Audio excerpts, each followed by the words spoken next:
जलवायु परिवर्तन इस सदी की सबसे बड़ी चुनौती है। इसके लिए लोगों को जागरूक करना जरूरी है। संयुक्त राष्ट्र संघ ने इस मामले में धर्म और धर्मगुरुओं की मदद लेने का फैसला किया है।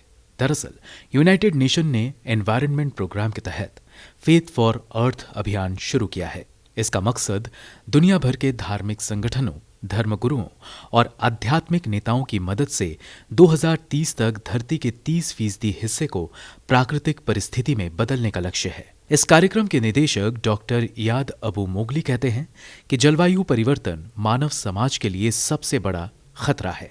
इसके बावजूद अभी तक दुनिया की ज्यादातर आबादी पर्यावरण के प्रति संवेदनशील नहीं हो पाई है।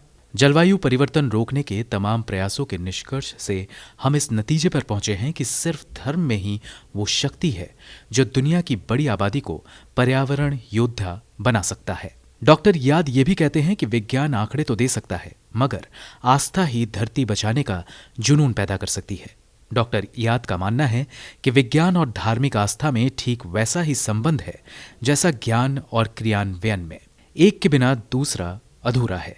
यही फेथ फॉर अर्थ अभियान शुरू करने के पीछे का मूल विचार है। जब उनसे पूछा गया कि ये विचार आया कहां से, तो डॉक्टर इयाद ने बताया कि 2017 में यूएन की बैठक में 193 देशों ने आने वाले दशक के लिए 3 लक्ष्य तय किए थे।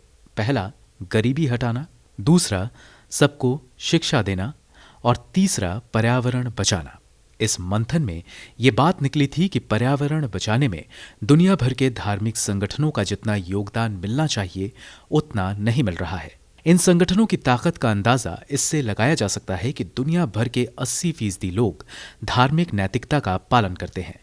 यदि इन संगठनों की कुल संपत्ति जोड़ दी जाए तो ये दुनिया की चौथी सबसे बड़ी इकोनॉमी होगी। दुनिया की 10% रिहायशी जमीन इन संगठनों के पास है। 60% स्कूल और 50% अस्पताल धार्मिक संगठनों से जुड़े हैं।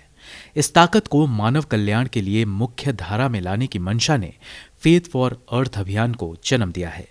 इसके साथ ही United Nations Faith for Earth की वेबसाइट पर पूरे विश्व के अलग अलग धर्मों का जिक्र करता है और ये बताता है कि उन धर्मों में पर्यावरण संरक्षण की बात किस तरह से कही गई है। यूनाइटेड नेशंस ने अपनी वेबसाइट पर बौद्ध, ईसाई, हिंदू, इस्लाम, जैन सहित कई धर्मों का उल्लेख किया है। इस मुहिम से पोप फ्रांसिस और शिया इस्माइली मुस्लिमों के इमाम इको योद्धा बन चुके हैं।